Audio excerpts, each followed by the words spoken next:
ಬಂಗಾರಪೇಟೆ ಅಕ್ರಮ ಬಾಂಗ್ಲಾ ವಲಸಿಗರನ್ನ ಗಡಿಪಾರು ಮಾಡಬೇಕು, ಅವರುಗಳಿಗೆ ಆಶ್ರಯ ನೀಡಿದವರ ವಿರುದ್ಧ ಕ್ರಮ ಕೈಗೊಳ್ಳಬೇಕು ಅಂತ ಆಗ್ರಹಿಸಿ ಕರ್ನಾಟಕ ರಕ್ಷಣಾ ವೇದಿಕೆಯ ಪ್ರವೀಣ್ ಶೆಟ್ಟಿ ಬಣದ ವತಿಯಿಂದ ಪಟ್ಟಣದಲ್ಲಿ ಪ್ರತಿಭಟನೆ ನಡೆಯಿತು. ಎಚ್ಚರಗೊಳ್ಳಿ, ಎಚ್ಚರಗೊಳ್ಳಿ, ಎಚ್ಚರಗೊಳ್ಳಲಿ ಸರ್ಕಾರ, ಎಚ್ಚರಗೊಳ್ಳಿರಿ, ಎಚ್ಚರಗೊಳ್ಳಿರಿ, ಎಚ್ಚರಗೊಳ್ಳಿರಿ ಸರ್ಕಾರ. ಬಂದಿದ್ದೇವೆ, ಬಂದಿದ್ದೇವೆ, ಬಂದಿದ್ದೇವೆ, ಬಂದಿದ್ದೇವೆ, ನ್ಯಾಯವ ಕೇಳಲು ಬಂದಿದ್ದೇವೆ.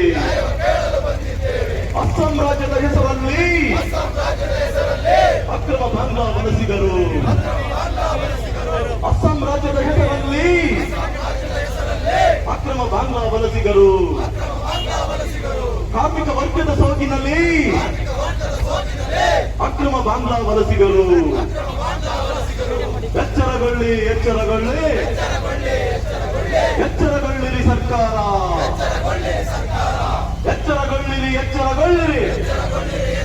ಬಾಂಗ್ಲಾದೇಶಿ ಬದಲಾಗಬೇಕು.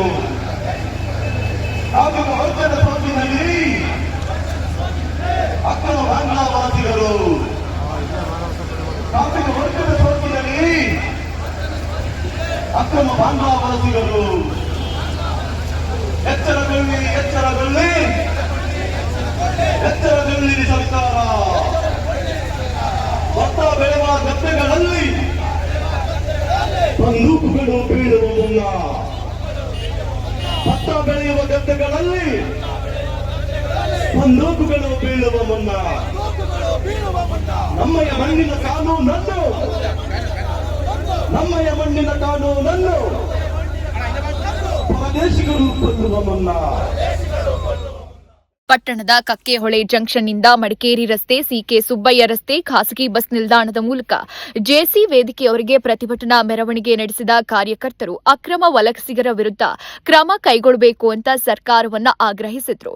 ಜೆಸಿ ವೇದಿಕೆಯಲ್ಲಿ ನಡೆದ ಪ್ರತಿಭಟನಾ ಸಭೆಯಲ್ಲಿ ಮಾತನಾಡಿದ ಕರವೇ ಪ್ರವೀಣ್ ಶೆಟ್ಟಿ ಬಣದ ಜಿಲ್ಲಾಧ್ಯಕ್ಷ ಕೆಎನ್ ದೀಪಕ್, ಅಕ್ರಮ ಬಾಂಗ್ಲಾ ವಲಸಿಗರು ಅಸ್ಸಾಮಿಗರ ಸೋಗಲ್ಲಿ ನೆಲೆಸುತ್ತಿದ್ದಾರೆ, ಇದರಿಂದಾಗಿ ಸ್ಥಳೀಯ ಕಾರ್ಮಿಕರ ಬದುಕು ಬೀದಿಗೆ ಬರ್ತಾ ಇದೆ ಅಂತ ಆಕ್ರೋಶ ಹೊರಹಾಕಿದ್ರು. ಇತ್ತೀಚೆಗೆ ನಡೀತಾ ಇರೋ ಮತದಾರರ ಪಟ್ಟಿ ಪರಿಷ್ಕರಣೆಯಿಂದ ಹಲವಾರು ಮಂದಿ ನುಸುಳುಕೋರರು ಸಿಕ್ಕಿ ಬೀಳ್ತಿದ್ದಾರೆ. ಮತದಾರರ ಪಟ್ಟಿಯೊಂದಿಗೆ ಆಧಾರ್ ಕಾರ್ಡ್ಗಳನ್ನು ಸಹ ಪರಿಶೀಲಿಸಬೇಕು, ರಾಜ್ಯ ಮಟ್ಟದಲ್ಲಿ ವಿಶೇಷ ಟಾಸ್ಕ್ ಫೋರ್ಸ್ ರಚಿಸಬೇಕು ಅಂತ ಹೇಳಿದ್ರು. ಬಾಂಗ್ಲಾದೇಶಿಗರನ್ನ ಕರ್ಕೊಂಡು ಬಂದು ಉಪಚಾರ ಮಾಡಿ ನಾಳೆ ದಿನ ಏನಾದರೂ ದೇಶಕ್ಕೆ ಗಂಡಾಂತರ ಆದ್ರೆ ಈ ಜವಾಬ್ದಾರಿಯನ್ನು ಯಾರು ಹೊರ್ತಾರೆ? ಯಾವುದೇ ಒಂದು ರೋಗ ಬಂದ್ರೆ ಆ ರೋಗ ಸಂಪೂರ್ಣವಾಗಿ ಆವರಿಸುವವರೆಗೂ ಕಾಯಬಾರದು. ಆ ರೋಗ ಪ್ರಾರಂಭದಲ್ಲಿ ಅದಕ್ಕೆ ಮುಲಾಮು ಹಚ್ಚಿ ಅದನ್ನ ಇಂಜೆಕ್ಷನ್ ಮಾಡಿ ಸರಿ ಮಾಡಬೇಕು. ಅಂತ ಕೆಲಸವನ್ನ ಕರ್ನಾಟಕ ರಕ್ಷಣಾ ವೇದಿಕೆ ಮಾಡ್ತೀವಿ, ತೊಕ್ಕಗಂಟಿ ನಿಂತೀವಿ. ಈ ಕೆಲಸಕ್ಕೆ ನಾವು ಸಿದ್ಧ ಅಂತ ಹೇಳಿ ನಿಮ್ಮ ಮುಂದೆ ಹೇಳ್ತಾ ಇದ್ದೀವಿ.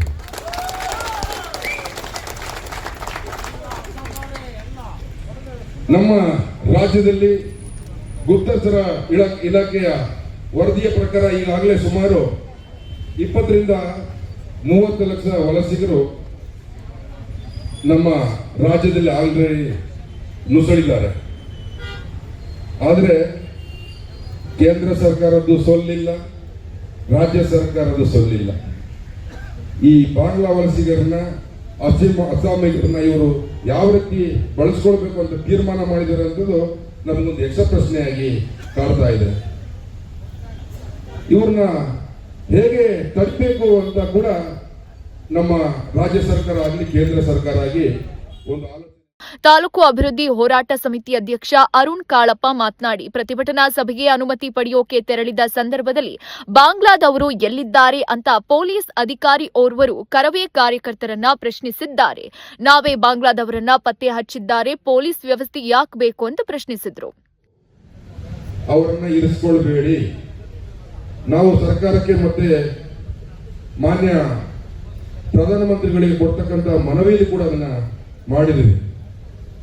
ವಲಸಿಗರ ತಡೆ ಹೇಗೆ ಮಾಡಬೇಕು, ಪ್ರತಿ ಜಿಲ್ಲಾ ಕೇಂದ್ರಗಳಲ್ಲಿ ಎನ್ಐಎ ನ್ಯಾಷನಲ್ ಇನ್ವೆಸ್ಟಿಗೇಷನ್ ಏಜೆನ್ಸಿ ರಾಷ್ಟ್ರೀಯ ತನಿಖಾ ದಳದ ಉಪ ಕಚೇರಿಯನ್ನು ತೆರೀರಿ. ಯಾವುದೇ ವಲಸಿಗರು ಬಂದು ಒಂದು ಕಡೆ ಕೆಲಸ ಮಾಡಬೇಕಾದ್ರೆ ಅಲ್ಲಿ ನೋಂದಾಯಿತರಾಗಿರಬೇಕು. ಒಂದು ತೋಟದಿಂದ ಇನ್ನೊಂದು ತೋಟಕ್ಕೆ ಅವರು ಬದಲಾಗಬೇಕಾದ್ರೆ ಆ ಕಚೇರಿಗೆ ಗೊತ್ತಾಗಬೇಕು. ಹಾಗಿದ್ರೆ ಮಾತ್ರ ಅವರ ಸಂಪೂರ್ಣ ಅವರ ಬಗ್ಗೆ ನಮಗೆ ಗೊತ್ತಿರ್ತದೆ. ಇಲ್ಲದೆ ಇದ್ರೆ ಭಾರತ ದೇಶ ಅಂತಕ್ಕಂಥದ್ದು, ಕೊಡಗು ಅಂತಕ್ಕಂಥದ್ದು ತೋಟದಪ್ಪನ ಛತ್ರ ಆಗೋದು ಗ್ಯಾರಂಟಿ. ಹಾಗಾಗಿ ನಾವೆಲ್ಲರೂ ಕೂಡ ಪಣ ತೊಟ್ಟು ಈ ಒಂದು ವಿಚಾರದಲ್ಲಿ, ದೇಶದ ಐಕ್ಯತೆಯ ವಿಚಾರದಲ್ಲಿ, ದೇಶದ ಮಕ್ಕಳ ಭವಿಷ್ಯದ ವಿಚಾರದಲ್ಲಿ, ನಾಳಿನ ಬಗ್ಗೆ ತುಂಬಾ ಗಂಭೀರವಾಗಿ ತಗೊಂಡು ಹಲವಾರು ಗಣ್ಯರಿದ್ದಾರೆ. ಈ ಬಾಂಗ್ಲಾದೇಶವರನ್ನ ಬೈತಾ ನಿಂದ್ರೆ ದಿನೇಡಿ ಸಾಲಲ್ಲ.